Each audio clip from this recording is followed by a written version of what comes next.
Farmer UN minister CM Ibrahim ने Congress party से दिया इस्तीफा।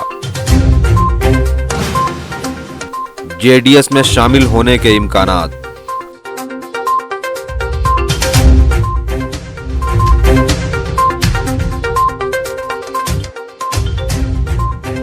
आज सीएम इब्राहिम ने कांग्रेस पार्टी और अपने एमएलसी ओहदे से भी इस्तीफा दे दिया है।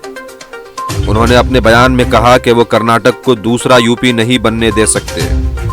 वो कांग्रेस की क़यादत और लीडरान से खासे नाराज हैं। वो साथ ही सबको नाअहल और इनकैपेबल समझते हैं। इसके लिए उन्होंने 5 रियासतों के इंतखाबी नतीजों में कांग्रेस की कारकर्दगी और शर्मनाक हार को जवाब के तौर पर पेश किया।